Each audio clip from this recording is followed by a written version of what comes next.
Baik, Assalamualaikum warahmatullahi wabarakatuh. Alhamdulillahirrabbilalamin, puji syukur kita dapat berkumpul di Zoom meeting pada hari ini. Untuk itu, perkenalkan saya Raisa Umaida Andriani sebagai moderator, dan rekan saya ada Rahmadila Putri, Veronica Kristiani Gurning, Asya Karisma, dan Nurul Hamdiah Batubara.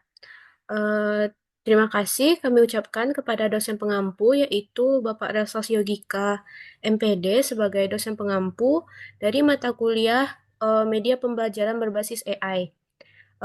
Untuk materi kami dari kelompok 4 yaitu tentang perangkat lunak untuk membuat konten pembelajaran inovatif berbasis AI. Untuk materi yang pertama akan dijelaskan oleh Asya. Kepada Asya dipersilahkan. Baik, terima kasih sebelumnya kepada moderator. Saya akan menjelaskan materi pertama, yaitu perangkat lunak AI yang menghasilkan konten teks.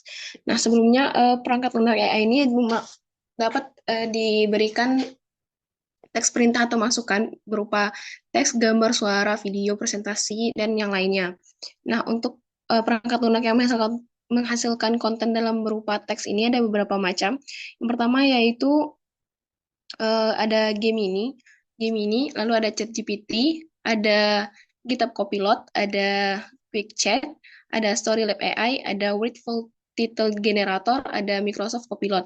Nah, dari masing-masing dari perangkat lunak AI ini, uh, nah dari masing-masing perangkat lunak AI ini memiliki beberapa tipe atau keluaran penggunaan bahasa dan lisensi lainnya.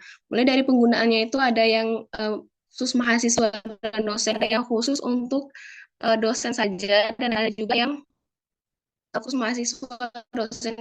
Nah, untuk aksesnya ini juga ada beberapa poin, yaitu dapat diakses di web, dapat diakses di web mobile dan eh, API. Lalu untuk lisensinya ini ada yang bebas, ada yang berbayar, dan ada juga yang berbayar khusus untuk pendidikan.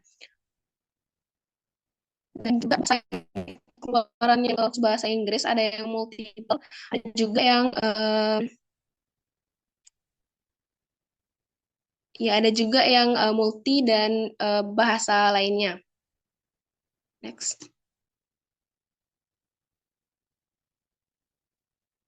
Untuk yang kedua ada masukan berupa perangkat lunak yang menghasilkan masukan berupa konten suara. Nah, di sini ada beberapa jenis perangkat lunak yang bisa dikirimkan masukan berupa konten suara. Yang pertama ada Google Text to Speech, lalu ada TTS Prosa, ada Bahasa Kita, ada Podcastil, ada OpenAI TTS, ada Speakify, ada Mabarato Musik, lalu ada Soundful. Nah, di sini juga terdiri dari beberapa tipe penggunaan, akses, keluaran, bahasa, lisensi, dan juga lisensinya masing-masing. Nah, ada yang penggunaannya ini khusus untuk mahasiswa dan dosen, dan ada juga yang dosen saja. Nah, di sini ada aksesnya juga ada yang berbeda-beda, dan untuk keluarannya itu ada yang hanya suara saja, lalu juga ada suara, video, dan teks. Lalu di sini untuk bahasa juga sama, ada bahasa Indonesia dan Inggris, ada multiple, dan ada lebih dari beberapa bahasa. Di sini juga lisensinya ada yang berbayar dan bebas, tapi di sini juga ada skema khusus untuk pendidikan. Mungkin sekian materi yang saya sampaikan, dikembalikan.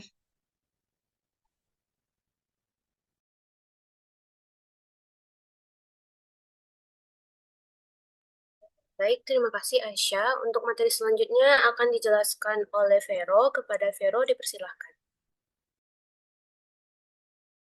Baik, terima kasih moderator. Saya akan menjelaskan materi tentang hasil AI yang akan eh, terkait untuk menghasilkan konten gambar. Untuk nama gen AI yang pertama itu ada Stable Diffusion. Stable Diffusion ini merupakan model AI berbasis deep learning yang dapat menghasilkan gambar realistik dari teks. Model ini biasanya open source dan dapat diakses secara gratis maupun berbayar. Biasanya digunakan oleh para kaum mahasiswa dan dosen Dan bahasanya tersedia secara bahasa multi, di mana bahasanya lebih dari satu, dan ada konten skema khusus pendidikan. Yang kedua ada Gen AI DAL E3, penggunanya biasanya mahasiswa dan dosen. Ini merupakan AI buatan OpenAI, di mana naungannya itu berasal dari OpenAI yang mampu menghasilkan gambar yang berkualitas tinggi berdasarkan deskripsi teks, dan model ini memiliki keunggulan dalam menciptakan detail dan komposisi yang visual dan kompleks. Di dalam media pembelajaran biologi, DAL-E3 ini digunakan biasanya untuk membuat ilustrasi struktur sel atau simulasi organisme mikroskopis seperti bakteri atau jamur.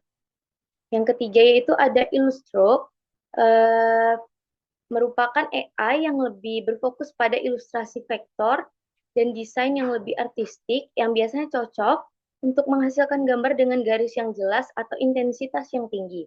Biasanya pada media pembelajaran biologi ini cocok digunakan untuk menggambar diagram biologi seperti struktur DNA atau peta evolusi spesies. Bahasa yang digunakan juga terdiri dari beberapa bahasa.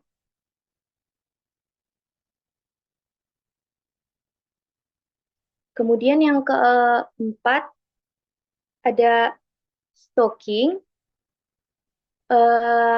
Biasa digunakan oleh yang keempat ada Midjourney. Biasanya digunakan oleh mahasiswa dan dosen, di mana AI ini biasanya terkenal untuk menghasilkan gambar artistik dan imajinatif berdasarkan deskripsi teks. Jadi AI tersebut akan jalan sesuai dengan kemampuan kita dalam menggunakan bahasa yang sesuai dan dapat dimengerti oleh AI tersebut. Kemudian dalam media pembelajaran biologi, Midjourney ini biasanya digunakan untuk membuat ilustrasi futuristik seperti rantai makanan, ekosistem masa depan, atau gambaran kreatif tentang planet-planet di luar angkasa. Kelima yaitu ada stalking, juga biasanya digunakan oleh mahasiswa dan dosen, tapi bahasa yang digunakan dalam AI stalking ini biasanya bahasa Inggris. Merupakan AI yang berfokus pada pembuatan gambar stok profesional seperti ilustrasi bisnis, pemasaran, dan pendidikan. Pada media pembelajaran biologinya biasanya digunakan untuk membuat gambar stok bertema biologi seperti ilustrasi alat laboratorium, habitat hewan, atau biasanya digunakan untuk poster edukasi terkait biologi. Yang terakhir yaitu yang keenam yaitu Flair, biasanya hanya digunakan oleh kalangan mahasiswa. Bahasanya juga hanya tersedia dalam bahasa Inggris, dengan lisensinya ada yang bebas dan berbayar. Biasanya Flair ini merupakan AI yang dapat menghasilkan gambar berbasis bahasa Inggris dan cocok untuk desain grafis serta branding. Di dalam media pembelajaran biologi, biasanya digunakan untuk membuat icon atau logo yang berhubungan dengan proyek biologi. Jadi, Stocking dan Flair ini masih saling berhubungan karena masih terkait untuk dapat membuat poster dalam konteks biologi. Baiklah, sekian materi yang dapat saya sampaikan. Saya kembalikan kepada moderator. Baik, terima kasih Vero yang sudah menyampaikan materinya. Untuk materi selanjutnya yang akan saya jelaskan sendiri yaitu mengenai AI dalam menghasilkan konten video. Yang pertama itu ada menggunakan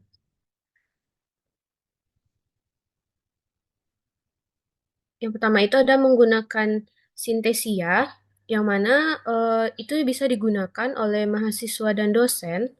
Lalu dia itu dapat diakses dalam multibahasa. Lalu dia juga bisa diakses di web dan di API. Nah, kegunaannya sendiri itu di mana ia bisa menuliskan naskah atau skrip yang berisi materi-materi yang ingin digunakan oleh pengguna.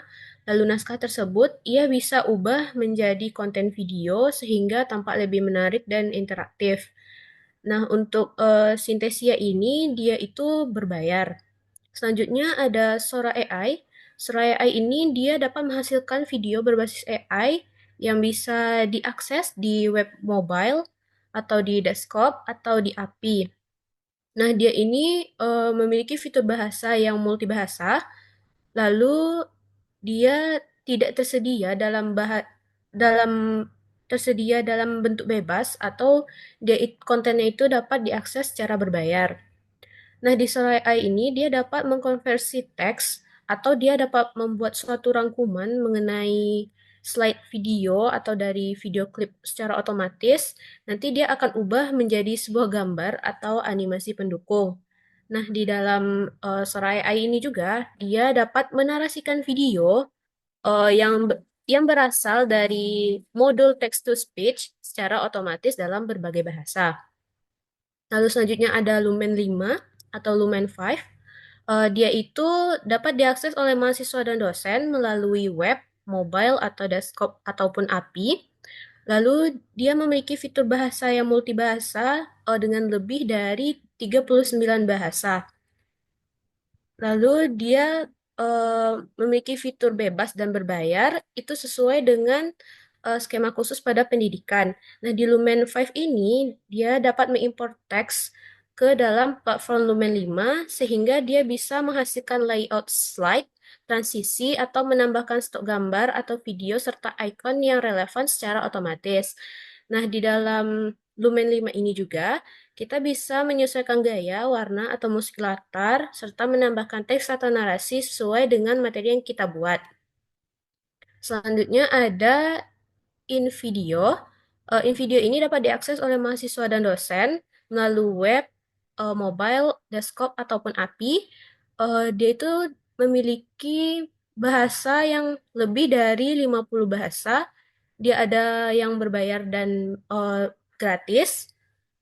Lalu di InVideo ini, dia itu mirip dengan Lumen 5, yaitu dengan memasukkan teks atau skrip dari materi yang kita buat, nanti dia akan menampilkan template atau stok media yang relevan. Nah, bedanya dengan Lumen 5 itu, dia hanya menghasilkan video singkat yang bisa dipakai pada tugas-tugas kreatif. Lalu yang kelima ada Runway. Runway ini bisa diakses oleh mahasiswa dan dosen melalui web, mobile, desktop, ataupun API. Bahasa yang digunakannya itu ada multibahasa. Dia keluarannya itu ada yang bebas dan berbayar sesuai dengan skema dari pendidikan khusus pendidikan. Nah, di Runway ini eh, dia itu dapat merekam footage praktikum dari beberapa pembelajaran. Lalu kita bisa mengedit dengan fitur AI yang ada di sana.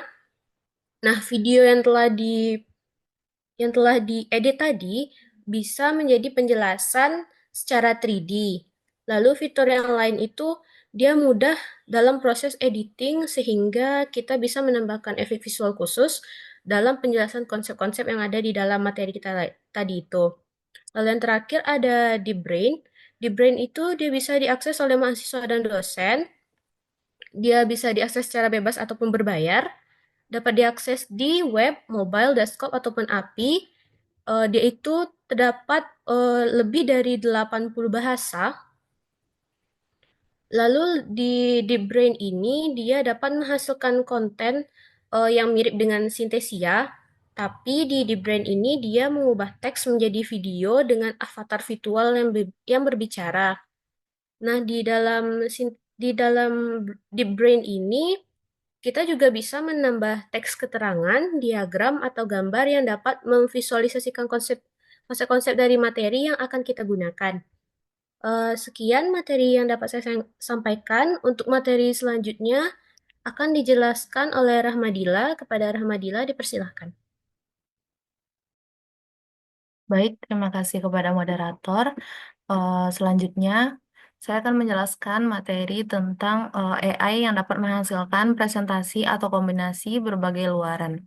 Nah, yang pertama, sebelumnya di sini teknologi Gen AI ini memungkinkan dosen dan mahasiswa untuk menciptakan presentasi dinamis yang menggabungkan berbagai bentuk media. Nah, tidak hanya teks, gambar, suara, dan video dapat dipadukan secara harmonis dalam satu kesatuan presentasi yang menarik. Nah, hanya dengan menginput prompt atau perintah yang tepat pada aplikasi yang berbasis AI ini. Nah, yang pertama yaitu ada Tom App. Nah, TomApp ini dapat digunakan oleh mahasiswa dan dosen biologi, khususnya itu untuk membuat presentasi yang menggabungkan teks, gambar, dan video. Nah, penggunanya itu berupa mahasiswa dan dosen. Lalu TomApp ini hanya bisa diakses pada web saja. Nah, hasil dari TomApp ini yaitu teks, gambar, dan video, lalu bahasa yang digunakan yaitu bahasa Inggris, dan lisensinya itu dapat secara bebas atau gratis, lalu ada juga yang berbayar. Lalu yang kedua yaitu Magic Slide.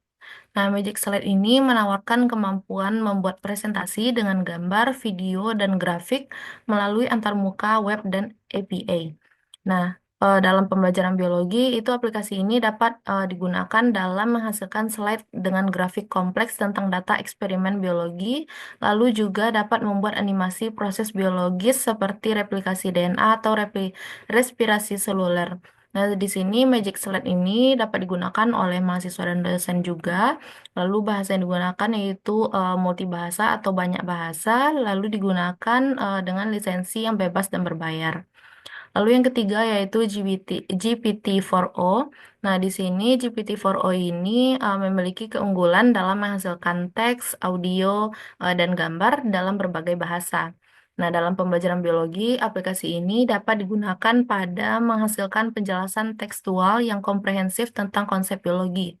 Lalu dapat juga membuat ilustrasi struktural sel, jaringan, atau organ secara on demand. Selanjutnya, penggunaannya tetap pada mahasiswa dan dosen bisa digunakan, lalu dia itu lisensinya bebas dan berbayar. Nah, ada skema khusus pendidikan. Selanjutnya yang keempat yaitu Small PPT. Nah, Small PPT ini fokus pada pembuatan presentasi dalam format PPT dan PDF. Nah, dalam konteks pembelajaran biologi itu dapat menghasilkan presentasi terstruktur untuk kuliah biologi molekuler, lalu dapat membuat handout untuk praktikum laboratorium, lalu dapat juga menyusun materi pembelajaran dengan format yang konsisten. Nah, di sini dapat juga digunakan oleh mahasiswa dan dosen dengan aksesnya pada web, mobile, desktop, dan juga APA. Lalu keluarannya itu berupa presentasi dalam bentuk PPT dan PDF dengan bahasa yang banyak dan lisensinya bebas dan berbayar. Selanjutnya yang terakhir yaitu AI PPT, di mana di sini dia serupa dengan Small PPT, namun dengan penekanan pada skema khusus pendidikan.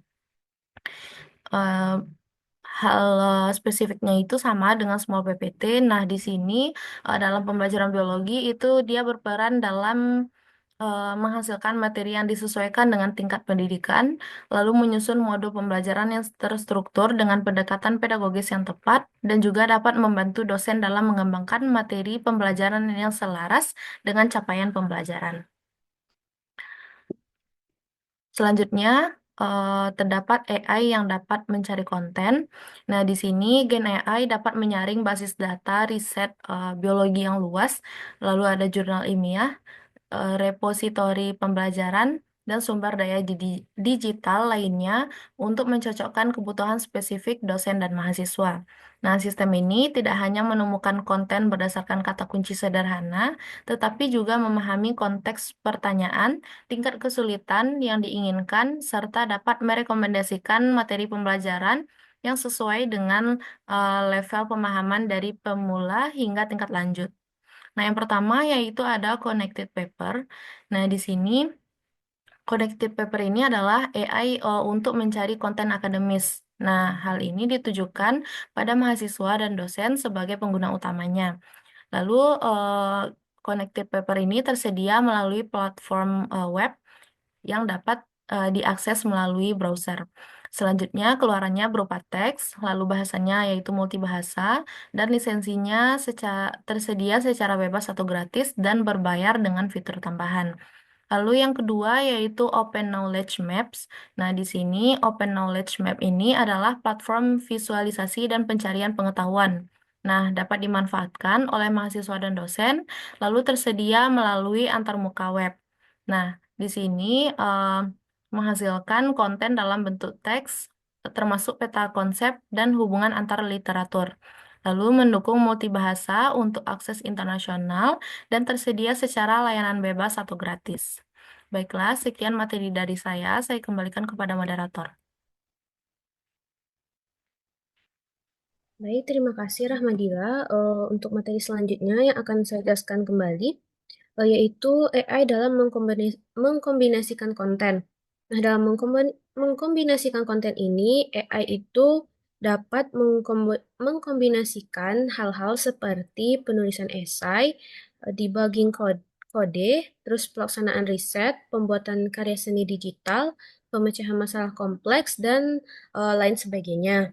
Nah, berikut adalah contoh dari beberapa AI yang bisa mengkombinasikan konten. Yang pertama itu ada asistenview.com. Dia itu dapat diakses oleh mahasiswa dan dosen melalui web, mobile, APA. Nah, dia itu lisensinya secara bebas atau gratis, tapi bahasa di dalamnya itu hanya ada bahasa Inggris. Lalu di asistenyu.com ini, dia itu dapat diintegrasikan dengan platform lain seperti LMS Campus, sehingga ia itu dapat mengelola pertanyaan atau tugas-tugas secara otomatis. Nah, karena dia hanya menggunakan bahasa Inggris, dia itu hanya bisa menyaring beberapa referensi yang sesuai dengan bahasa. Nah, itu pasti hanya bahasa Inggris saja yang ia dapat hasilkan ringkasan, latihan soal, ataupun rangkuman dari beberapa materi yang ada di dalam artikel tersebut. Lalu selanjutnya ada revision.ai. Itu dia biasanya digunakan oleh mahasiswa yang hanya bisa diakses di web. Lalu dia itu dapat digunakan secara bebas atau gratis dan ada juga yang berbayar. Namun bahasa yang ada di dalamnya itu hanya bahasa Inggris. Nah, di dalam Revision AI ini, dia dapat membantu kita dalam review dari materi atau kita dapat mengunggah catatan yang ingin ditinjau.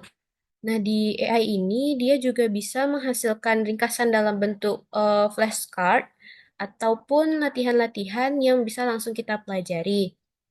Selanjutnya ada Swotbot. Swotbot ini hanya bisa diakses di web dan biasanya itu digunakan oleh dosen. Dia itu ada yang bebas atau gratis dan ada juga yang berbayar. Nah, bahasa di dalamnya itu terdapat multibahasa. Nah, di dalam SWOT-bot ini, dia itu fokus pada pembuatan media ajar dan materi ajar, sehingga guru atau dosen itu dapat memanfaatkan AI ini dalam merancang modul, kuis, ataupun soal-soal evaluasi. Nah, di dalam SWOT-bot ini, kita bisa memasukkan silabus atau topik tertentu, lalu AI-nya itu akan menghasilkan rangkaian penjelasan atau pertanyaan-pertanyaan dalam bentuk teks yang bisa dikombinasikan dengan media lain seperti gambar, video, ataupun bentuk-bentuk dari studi kasus lainnya. Lalu yang terakhir ada Noji. Noji ini dapat diakses di web, bisa juga di mobile ataupun di desktop, yang biasanya itu digunakan oleh mahasiswa dan dosen. Di dalam itu terdapat multibahasa dan ada yang bebas atau gratis serta ada yang berbayar.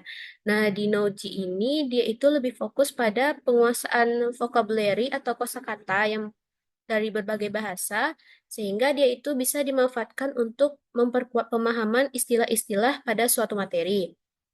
Nah, di dalam Noji ini juga ada beberapa kumpulan istilah penting yang sudah disertai dengan definisi, lalu ada juga contoh penggunaan, serta ada latihan untuk menambah pemahaman. Baik, sekian materi yang dapat saya sampaikan.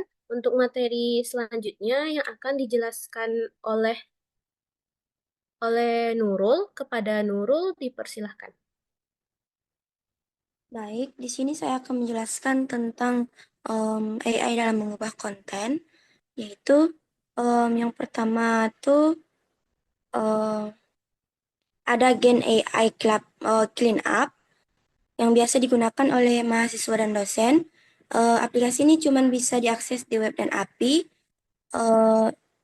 Aplikasi ini bebas dan berbayar. Dia tuh berfungsi kemungkinan besar digunakan untuk membersihkan atau mengedit gambar, seperti menghilangkan objek yang tidak diinginkan di foto. Yang kedua, Big Translator. Aplikasi ini biasa digunakan oleh mahasiswa dan dosen, bisa diakses dari web, mobil, dan API, berfungsi sebagai penerjemahan teks dan suara yang disediakan oleh Microsoft. Yang ketiga, Google Translator, yang biasa digunakan oleh mahasiswa dan dosen, bisa diakses lewat dari web, desktop, dan API. Aplikasi ini berfungsi sebagai penerjemahan teks, suara, dan gambar yang sangat populer dari Google. Selanjutnya, Scripps. Aplikasi ini biasa digunakan oleh mahasiswa dan dosen, bisa diakses lewat desktop. Dia berfungsi sebagai peredam kebisingan latar belakang untuk panggilan suara dan video. Selanjutnya, Clean Voice. Biasa digunakan oleh mahasiswa dan dosen, bisa diakses lewat dari web dan API. Aplikasi ini biasanya digunakan untuk membersihkan rekaman suara dari pengguna dan kebisingan. Selanjutnya, Vocal Remover. Biasa digunakan oleh mahasiswa dan dosen juga, bisa diakses dari web, berfungsi sebagai untuk menghilangkan vokal dari lagu sehingga menghasilkan track instrumental. Selanjutnya, Real Face Reports, yang bisa digunakan oleh dosen, biasa diakses dari web.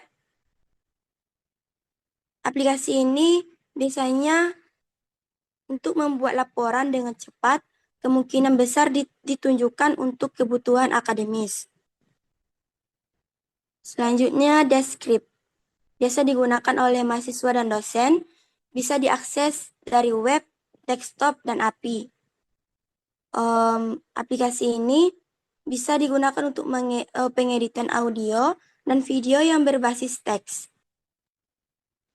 Selanjutnya, Delp-U-Read, bisa digunakan oleh mahasiswa dan dosen, dapat diakses dari web, desktop, dan API.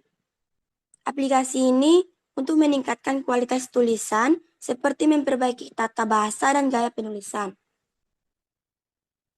Selanjutnya, Resume Wordit. Aplikasi ini berfungsi untuk membantu membuat resume yang efektif. Selanjutnya, Whisper. Whisper ini berfungsi untuk transkripsi suara yang dikembangkan oleh OpenAI. Selanjutnya, Microsoft Azure Speech to Text. Biasa digunakan oleh mahasiswa dan dosen, bisa diakses di web dan API. Aplikasi ini layanan dari cloud dari Microsoft Azure yang mengubah audio menjadi teks. Biasanya digunakan untuk transkripsi, rekaman suara, subtitle, video, atau perintah suara. Selanjutnya, Dragon Pro. Biasa digunakan oleh mahasiswa dan dosen, bisa diakses lewat dari web dan API. Aplikasi ini transkripsi suara yang sangat akurat, sering digunakan untuk membuat dokumen, laporan, atau email hanya dengan berbicara. Yang terakhir, selanjutnya, yaitu aplikasi ClickUp yang biasa digunakan oleh dosen, bisa diakses dari web, desktop, dan API.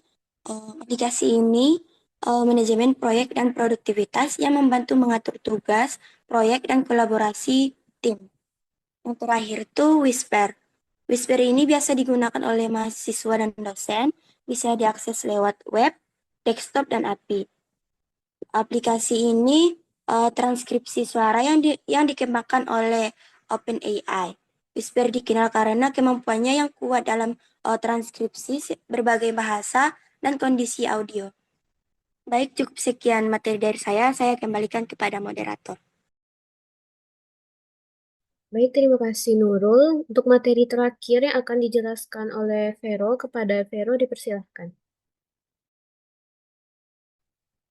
Baik, terima kasih moderator. Saya akan kembali menjelaskan materi tentang penggunaan AI dalam memahami konten. Penggunaan AI di dalam memahami konten ini ada 9, di mana yang pertama itu ada Perplexity AI, yang biasanya sudah sering kita gunakan dan digunakan oleh kaum dosen. Dapat diakses melalui web, mobile, dan APA. Keluarannya biasa teks dan bahasanya tersedia di dalam multibahasa, serta lisensinya yang bebas dan berbayar. Penggunaannya di dalam media pembelajaran biologi dapat digunakan untuk mencari informasi tentang topik biologi secara cepat dan akurat, seperti riset tentang ekologi, genetika, atau bioteknologi. Dan di Perplexity AI ini juga menyediakan berbagai macam referensi yang akan digunakan dalam keluarannya. Yang kedua yaitu cloud. Penggunanya mahasiswa dan dosen dapat diakses melalui web dan APA. Keluarannya itu berupa teks dan tersedia dalam multibahasa. Di dalam media pembelajaran biologi ini biasanya digunakan untuk menganalisis artikel ilmiah, seperti merangkum jurnal biologi, serta menjawab pertanyaan kompleks terkait konsep biologi seperti mekanisme fotosintesis. Yang ketiga yaitu ada Meeting AI, yang digunakan oleh mahasiswa dan dosen dan dapat juga diakses melalui web dan mobile. Keluarannya berupa teks dan bahasanya juga multibahasa, serta mempunyai lisensi yang bebas dan berbayar. Di dalam implementasi media pembelajaran biologi ini digunakan untuk mencatat dan menganalisis diskusi ilmiah seperti seminar biologi atau pertemuan laboratorium. Di dalam meeting AI ini juga dapat digunakan untuk merekam dan mendapatkan ringkasan otomatis dari sebuah perkuliahan atau presentasi sebuah penelitian. Yang keempat ada itu Memoprosa, yang biasa digunakan oleh mahasiswa dan dosen, dapat diakses melalui web dan APA. Keluarannya berupa teks dan bahasa multibahasa. Kemudian lisensinya ada yang bebas dan berbayar, juga tersedia dalam skema khusus pendidikan. Implementasi dalam media pembelajaran biologinya ini dapat digunakan untuk laporan penelitian biologi, seperti menyusun artikel ilmiah, serta menganalisis teks dari jurnal biologi untuk mendapatkan ringkasan atau insight penting. Selanjutnya itu Hemingway. Biasanya diakses oleh mahasiswa dan dosen dan dapat melalui web atau desktop. Keluarannya berupa teks dan bahasanya itu hanya tersedia dalam bahasa Inggris serta memiliki lisensi yang bebas dan berbayar. Di dalam media pembelajaran biologi ini dapat membantu mahasiswa dan dosen untuk menulis esai, laporan atau artikel biologi dalam bahasa Inggris dan memastikan teksnya mudah dipahami. Selanjutnya itu ada Sonix, dapat diakses oleh mahasiswa dan dosen. Keluarannya berupa teks dan dapat diakses melalui web dan APA. Bahasanya multibahasa dan lisensinya itu hanya tersedia dalam berbayar. Di dalam implementasi media pembelajaran biologi ini dapat digunakan untuk mentranskripsi kuliah, seperti diskusi pada laboratorium atau wawancara ilmiah penting. Selanjutnya ada Quillbot, yang biasa diakses oleh mahasiswa dan dosen melalui web.